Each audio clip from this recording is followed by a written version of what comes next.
Ce iluzii s-au dus,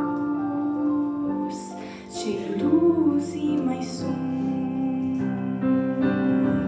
clipe care ne trec ca o umbră pe drum.